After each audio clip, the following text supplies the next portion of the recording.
नमस्कार। आज हम बात करेंगे मध्य प्रदेश के मुख्यमंत्री शिवराज सिंह चौहान साहब के साथ। शिवराज सिंह चौहान साहब ने हमसे विभिन्न विषयों पर सविस्तार बातचीत की है और उन्होंने इसमें प्रमुख रूप से 3 बिंदुओं पर फोकस किया है। पहला तो वो ये कहने जा रहे हैं कि अगले कुछ वर्षों में 1 लाख से अधिक मध्य प्रदेश के युवाओं को सरकारी नौकरियां देंगे। दूसरी बात उन्होंने कही है कि उनकी जो अगर छवि बुलडोज़र की बनी है तो वो बुलडोज़र की छवि पर गर्व करते हैं और आने वाले दिनों में मध्य प्रदेश की शांति को जो भी भंग करेगा वो उसके साथ ऐसे ही सख्ती से पेश आएंगे। इस इंटरव्यू में तीसरी उन्होंने सबसे खास बात ये कही है कि मामा मेरा भावनात्मक नाम है, इसका राजनीति में इस्तेमाल गलत है। आइए हम पूरी बातचीत करते हैं शिवराज सिंह चौहान साहब के साथ, जिन्होंने IBC24.in के साथ स्पेशली बात की है। आप इस पूरे इंटरव्यू को हमारी IBC24.in पर भी जाकर पढ़ सकते हैं।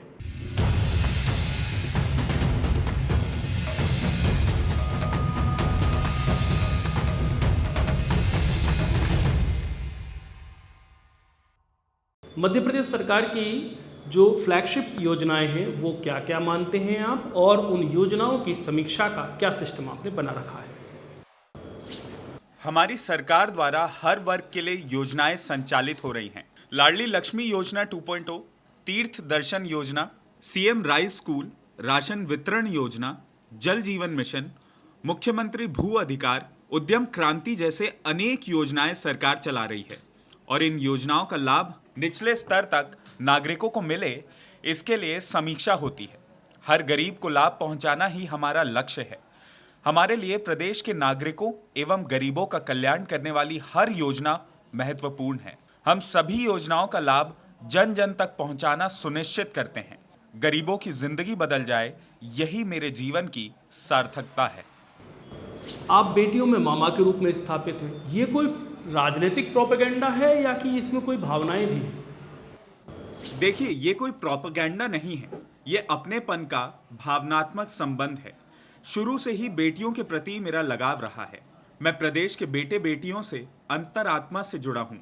मैं अपने जीवन को धन्य मानता हूँ। आज प्रदेश में 42 लाख से अधिक लाडलियां हैं।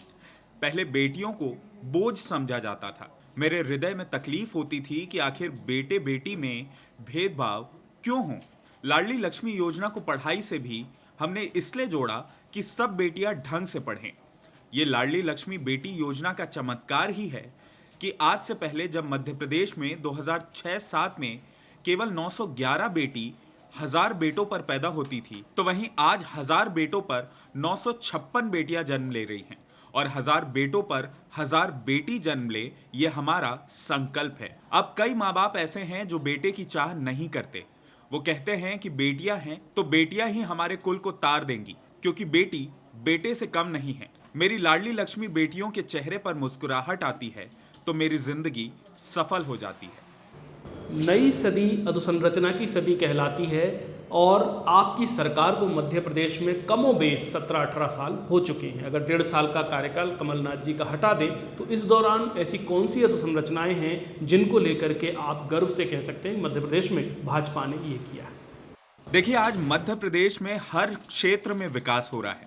आप किसी भी क्षेत्र को उठाकर देख लीजिए, ऐतिहासिक प्रगति हुई है। हम जनता की खुशहाली और प्रदेश की जरूरतों के आधार पर आगे बढ़ रहे हैं। देश के अग्रणी राज्यों में मध्य प्रदेश गिना जाता है। अधोसंरचना विकास में भी प्रदेश अग्रणी है। 2003 तक वो जमाने याद करो जब सड़क पर चलने पर क्या हालत हो जाती थी। आदमी के अस्थि पंजर हिल जाते थे और गाड़ियों का कबाड़ा हो जाता था। 2002 की स्थिति में 4 लेन सड़कों की लंबाई मात्र 32 किलोमीटर थी, जो अब बढ़कर 3000 किलोमीटर से भी अधिक हो गई है। पिछले 17 वर्षों में हमारी सरकार ने 3 लाख किलोमीटर से अधिक की लंबाई की सड़कों का निर्माण एवं सुधार कार्य किया है। अभी वर्तमान में हजारों करोड़ रुपए की लागत से केंद्र व राज्य सरकार मिलकर सड़कों का निर्माण करा रहे हैं। आज मध्य प्रदेश में बिजली की उपलब्धता बढ़कर 24,000 मेगावाट से भी ज्यादा हो गई है। बिजली के मामले में हम आत्मनिर्भर हो गए हैं। किसानों को 10 घंटे और घरेलू उपभोक्ताओं को 24 घंटे बिजली की सुविधा प्रदान की गई है। सस्ती बिजली देने के लिए 2100 करोड़ से अधिक की सब्सिडी हम दे रहे हैं। हर घर में नल से जल पहुंचाने में जल जीवन मिशन के तहत देश में सबसे बेहतर कार्य हो रहा है। जल जीवन मिशन के प्रारंभ में प्रदेश में 13,53,000 यानी केवल 11% ग्रामीण परिवारों को नल से जल उपलब्ध था, लेकिन आज की स्थिति में 50,66,000 से अधिक यानी 41.44% ग्रामीण परिवारों को नल का शुद्ध जल उपलब्ध होने लगा है। अब तक 4,600 से अधिक गांव में 100% घरों में नल का जल पहुंच चुका है। दिग्विजय सिंह की जब सरकार थी तो हर 1.5 किलोमीटर पर एक स्कूल खुल रहा था।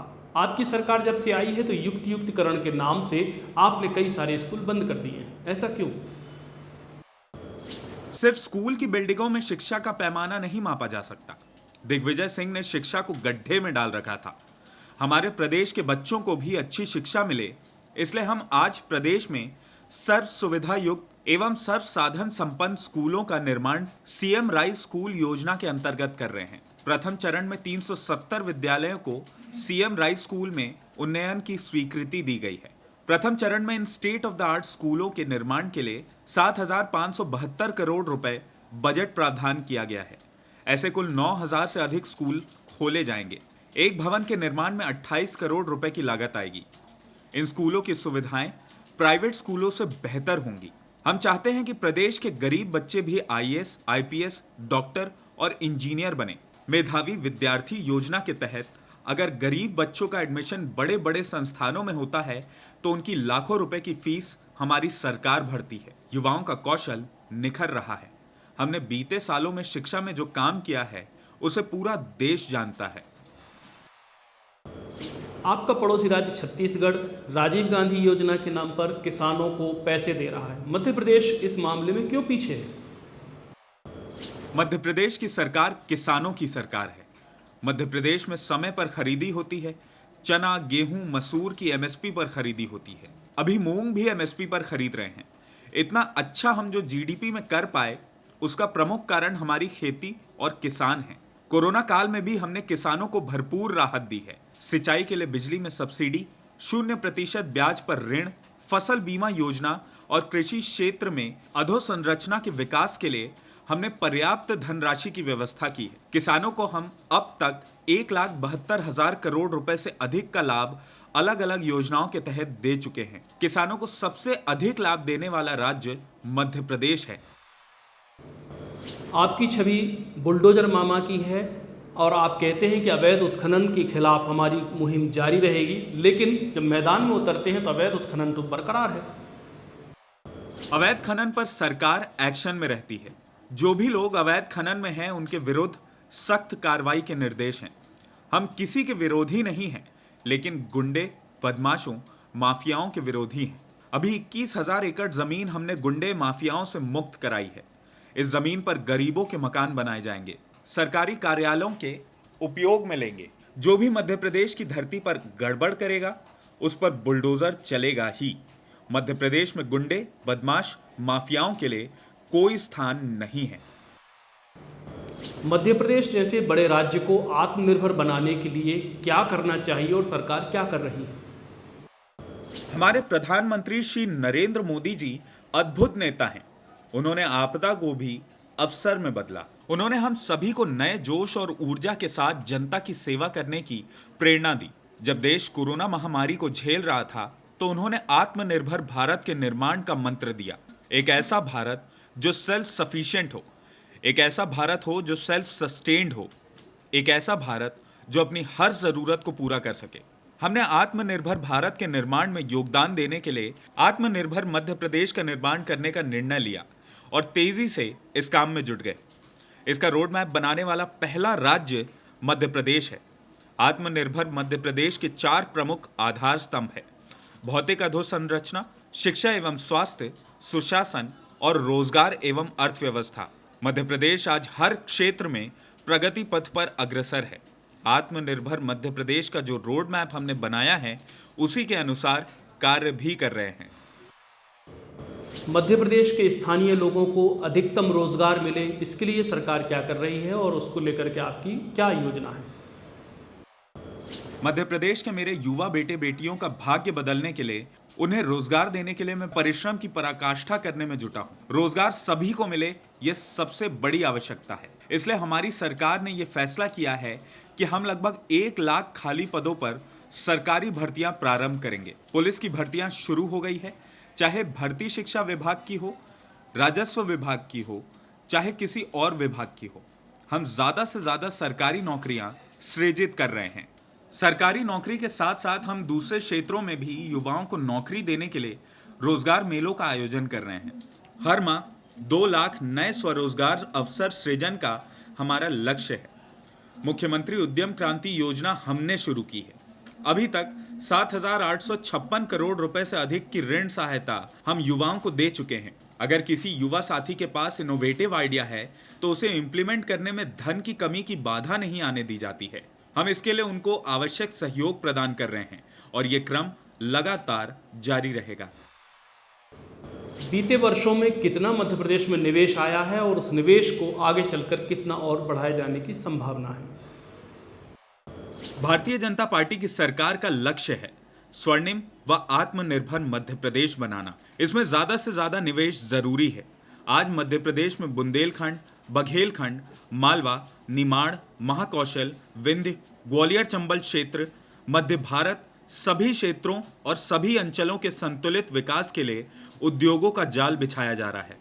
साल 2019-20 की तुलना में वर्ष 2020-21 में भूमि आवंटन लगभग 33% बढ़ा है और वास्तविक निवेश में 64% तथा प्रस्तावित रोजगार में 39% की वृद्धि हुई है। प्रदेश में 650 से अधिक नई औद्योगिक इकाइयां आई हैं। इससे 40,000 करोड़ रुपए से अधिक का निवेश और लगभग 1 लाख नए रोजगार के अवसर सृजित होंगे। प्रदेश में सूक्ष्म, लघु एवं मध्यम उद्योगों के 27 क्लस्टर विकसित किए जा रहे हैं। इससे 40,000 से अधिक रोजगार के अवसर पैदा होंगे। बीते 1.5 वर्षों से आप लगातार पौधरोपण कर रहे हैं। इसकी प्रेरणा आपको कहाँ से मिली और ये क्यों कर रहे हैं? ये धरती भगवान ने सभी जीवों के लिए बनाई है। इस धरती पर रहने वाले प्रत्येक जीव का इस पर समान अधिकार है। ये केवल मनुष्य की ही नहीं है। मनुष्य ने इस धरती के प्राकृतिक संसाधनों का पहले दोहन किया, लेकिन समय के साथ इसका शोषण भी करने लगा। हमें अपनी भावी पीढ़ी के लिए एक स्वच्छ और जीने लायक वातावरण छोड़कर जाना है। इसके लिए धरती को पुनः हरा भरा करना होगा। मैं प्रतिदिन एक पौधा रोपता हूँ। ऐसा करते हुए मुझे करीब 1.5 साल हो गया है। कोरोना की विषम परिस्थितियों में भी तमाम व्यस्तताओं के बावजूद मैंने पौधे लगाना बंद नहीं किया। मैं पौधा लगाता हूं ताकि मुझसे प्रेरणा लेकर मेरे प्रदेशवासी भी पौधे लगाएं। मैं पौधा लगाता हूं जिससे धरती फिर से हरी भरी हो। मैंने तो अपने प्रदेशवासियों से कह रखा है कि किसी भी शुभ अवसर पर एक पौधा लगाएं, जिससे वो अवसर हमेशा यादगार रहेगा। इस अभियान के सकारात्मक परिणाम भी मुझे देखने को मिले हैं। आज असंख्य बच्चे और युवा पौधारोपण कर रहे हैं और दूसरों को भी प्रेरित कर रहे हैं। मेरी सभी से विनती है कि आप कम से कम एक पौधा अवश्य लगाएं। पेड़ लगाने के साथ ही हमें अपने प्राकृतिक संसाधनों के बारे में भी सोचना होगा। आप कहते हैं बदमाशों को जमीन में गाड़ दूंगा, लेकिन गाड़ते हुए कहीं दिखाई नहीं देते। बदमाशों के हौसले बुलंद हैं। हमारी सरकार सख्त है, कोई बदमाशियां चलेंगी नहीं। आपने खरगोन में देखा, बुरहानपुर में देखा, आगे भी देखेंगे। जो कोई भी प्रदेश की शांति भंग करेगा वही भुगतेगा। जनता के हित में जो सही होगा वही करेंगे। एक संकल्प है हमारा। ये मध्य प्रदेश शांति का टापू है। यहाँ किसी ने अगर गड़बड़ करने की कोशिश की तो वो छोड़ा नहीं जाएगा। गुंडे, बदमाश, दादा, माफिया, उनको एक तरफ से हमने ठिकाने लगाया है। मेरा साफ कहना है कि अगर किसी ने गलत नजर से किसी बहन और बेटी को देखा तो मामा का बुलडोजर चलेगा और उसको साफ और तबाह कर दिया जाएगा। बेईमान और बदमाश किसी भी कीमत पर बर्दाश्त नहीं किए जाएंगे। बीते कुछ सालों में देखा है कि भाजपा एक चुनावी मशीन बनती जा रही है। आप भी चुनावी मशीन के हिस्से बन गए हैं। राज्यसभा, नगरीय निकाय, ग्राम पंचायत, लोकसभा, उपचुनाव, विधानसभा, इतने सारे चुनाव हैं कि इससे काम प्रभावित नहीं होता। लोकतंत्र की रीढ़ चुनाव होते हैं। इसमें मशीन जैसी कोई बात नहीं। ये पारदर्शी प्रणाली है। चुनाव लोकतंत्र को सशक्त बनाते हैं। इसके माध्यम से जनता अपनी राय व्यक्त करती है। हमें प्रसन्नता है कि जनता ने हर चुनाव में हमें अपना समर्थन दिया है। देश हो, प्रदेश हो, शहर हो या फिर गांव हो, विकास केवल भाजपा ही कर सकती है। इसलिए सब जगह विकास के लिए भाजपा की सरकार बनी है। चौहान साहब, पूरे भारत में भाजपा का झंडा लहरा रहा है। ये झंडा लहराता रहे, इसके लिए भाजपा को और क्या सुधार करने चाहिए? भारतीय जनता पार्टी ने सत्ता को सेवा समझा है। एकात्म, मानवतावाद और अंत्योदय के सिद्धांत पर चलकर भाजपा आगे बढ़ी है। हमारे यशस्वी प्रधानमंत्री श्री नरेंद्र मोदी जी, राष्ट्रीय अध्यक्ष जेपी नड्डा जी और गृह मंत्री अमित शाह जी के नेतृत्व में पूरे देश में भारतीय जनता पार्टी को भारी जन समर्थन मिल रहा है। उसका एक बड़ा कारण है सबका साथ, सबका विकास और सबका विश्वास। परिवारवादी राजनीति के इतर हम राष्ट्र प्रथम के सिद्धांत पर चल रहे हैं। इसलिए देश की करोड़ों करोड़ जनता भाजपा को आशीर्वाद दे रही है और देश के विकास का और भाजपा के विस्तार का क्रम लगातार जारी रहने वाला है। 2014 से पहले तक मध्य प्रदेश में एक ही नाम भाजपा से दिखाई देता था, वो था शिवराज सिंह चौहान। लेकिन उसके बाद से लगातार कई और चेहरे दिखाई देने लग गए हैं, चाहे वो नरेंद्र सिंह तोमर हो, चाहे वो नरोत्तम मिश्रा हो, चाहे वो वी डी शर्मा हो या और भी लोग हैं। तो क्या ये माना जाए कि शिवराज सिंह चौहान की जो छवि है या उनका चेहरा, उसको डाइल्यूट करने की कोशिश की जा रही? मैं पार्टी का बहुत छोटा सा कार्यकर्ता हूं। जो आदेश जब जब होता है वही शिरोधार्य होता है। हमारे यशस्वी प्रधानमंत्री जी कहते हैं कि कुछ बनने नहीं, कुछ करने का भाव रखो। आपकी छवि एक ज़मीनी मुख्यमंत्री की है, तो क्या ये माना जाए कि आने वाले दौर में आप जो हैं राष्ट्रीय राजनीति में प्रवेश करेंगे? मुझे पार्टी और संगठन ने जो जिम्मेदारी सौंपी है उसे मैं निभा रहा हूं। भाजपा में व्यक्ति नहीं, संगठन सर्वोपरि होता है। सरकार और भाजपा संगठन के बीच कैसा तालमेल है और कहाँ कमी बेसी रह जा रही है? सरकार का काम सरकार कर रही है, संगठन का काम संगठन। अब इसमें होना चाहिए या नहीं होना चाहिए वाला विषय ही नहीं है। आपने अपने विधायकों के प्रदर्शन को लेकर क्या पैरामीटर्स बनाए हुए हैं और इनको गुणात्मक रूप से सुधार के लिए क्या प्रयोग करने जा रहे हैं? सभी विधायक जमीन से जुड़े हैं, अपने क्षेत्र में सरकार के कामकाज को पहुंचा रहे हैं, जनता को योजनाओं से लाभ दिला रहे हैं। सभी से मेरा लगातार संवाद होता है। व्यक्तिगत तौर पर भी हर विधायक से मैं बात करता हूं। हम सब संयुक्त शक्ति बनकर प्रदेश के विकास में लगे हैं। क्या 2023 के चुनाव में भाजपा बड़े पैमाने पर विधायकों के टिकट काटने जा रही है? इतनी क्या जल्दी है? ये भाजपा संगठन तय करेगा। 2023 की बात 2023 में करेंगे। कांग्रेस को मध्य प्रदेश में किस तरह का प्रतिद्वंदी देखते हैं? क्या अब की चोट करारी होने वाली है? कांग्रेस पहले खुद से लड़ ले। प्रदेश में कांग्रेस का वजूद ही खतरे में है। उनकी आपसी खींचतान ही कांग्रेस का वजूद मिटा रही है। कांग्रेस तो कोई पार्टी नहीं, सर्कस हो गई है। कांग्रेस सर्कस हो गई है, सर्कस। अभी कांग्रेस का कोई अध्यक्ष नहीं है, कार्यकारी अध्यक्ष है मैडम सोनिया गांधी। राहुल गांधी जी कांग्रेस में कुछ नहीं है। दुनिया में ऐसा अजूबा देखा है कि पार्टी का अध्यक्ष ही नहीं हुआ? यहाँ मध्य प्रदेश में भी कांग्रेस को देखिए। कांग्रेस के नेता कमलनाथ, अध्यक्ष कमलनाथ, मुख्यमंत्री कमलनाथ, युवाओं के नेता नकुल नाथ और बाकी कांग्रेस अनाथ। देश में 3 तरह की हिंदुत्व की परिभाषाएं चल रही हैं। एक तो है पुरी के शंकराचार्य स्वामी निश्चलानंद की, दूसरी है राहुल गांधी की और तीसरी है संघ और भाजपा और आपकी। आप सबसे ज्यादा इत्तेफाक किससे रखते हैं? हिंदुत्व हिंदुत्व है। सर्वे भवन्तु सुखीना का भाव ही हिंदुत्व है। सबके कल्याण की भावना ही हिंदुत्व है। सबको लेकर चलना ही हिंदुत्व है। भाजपा का हिंदुत्व सबका साथ, सबका विकास और सबका विश्वास है। राहुल जी, जिन्होंने कभी जमीन देखी नहीं, वंशवाद के सबसे बड़े प्रतीक हैं, वो क्या जाने हिंदुत्व का मतलब। चुनावों में जनेऊ डालने से कोई हिंदुत्व को परिभाषित नहीं कर सकते। जिनका कोई सरोकार ही नहीं रहा, वो भारत और भारतीय परंपराओं को परिभाषित ना ही करें। पूज्य शंकराचार्य जी का हिंदुत्व, भाजपा का हिंदुत्व और वास्तविक हिंदुत्व एक ही है। हमारा मूल एक ही है, सबका कल्याण। भारत में नफरत बढ़ रही है, इसके लिए कौन जिम्मेदार है, भाजपा या कि कांग्रेस? नफरत फैलाने के लिए कांग्रेस की पक्षपात वाली राजनीति जिम्मेदार है। सबको आपस में लड़ाकर राजनीति का मंत्र कांग्रेस का रहा है। कांग्रेस हमेशा से तुष्टीकरण की राजनीति करती आई है। आजादी से लेकर अब तक का इतिहास उठाकर देख लीजिए, भाजपा ने सदैव सर्वधर्म समभाव को अपनाया है।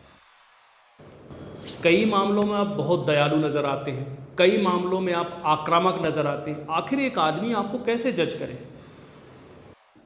मैं कई बार कहता हूं कि प्रदेश मेरा मंदिर है, जनता मेरी भगवान है और मैं इस जनता रूपी भगवान का पुजारी हूं। मैं जनता का सेवक हूं, इसके अलावा कुछ नहीं। जनता की भलाई के लिए मुझे जो कुछ भी करना होता है, मैं उसमें पीछे नहीं हटता, उसे करके ही रहता हूं।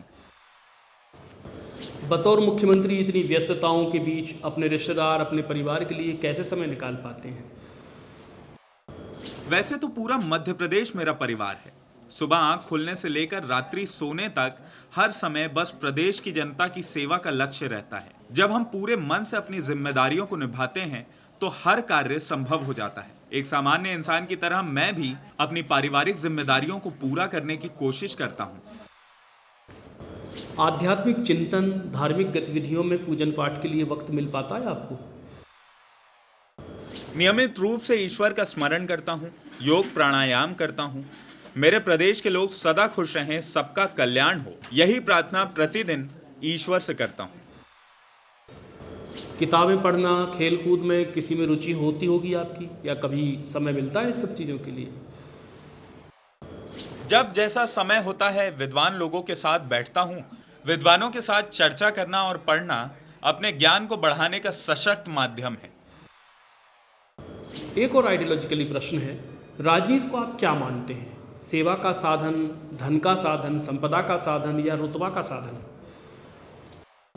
राजनीति सिर्फ सेवा का माध्यम है। राजनीति हमारे लिए साध्य नहीं, साधन है। धरातल पर बदलाव लाने के लिए राजनीति सबसे सशक्त माध्यम है। मैं तो कहता हूँ ये मध्य प्रदेश मेरा मंदिर है, यहाँ की जनता मेरे लिए भगवान है और उनका पुजारी ये शिवराज सिंह चौहान है। ऐसे कौन से पल रहे चौहान साहब जब आप बहुत भावुक हुए? मेरे लिए जीवन का हर वो पल भावुक है जब मैं अपने प्रदेश के लोगों के लिए कुछ अच्छा करता हूँ, और यही मेरी प्रसन्नता है। सामान्य किसान परिवार से आया हूँ, अपने लिए विशेष पसंद में कभी नहीं उलझता। जो ईश्वर ने दिया है वही सबसे अच्छा होता है, और प्रदेश की जनता का सुख ही मेरा सुख है।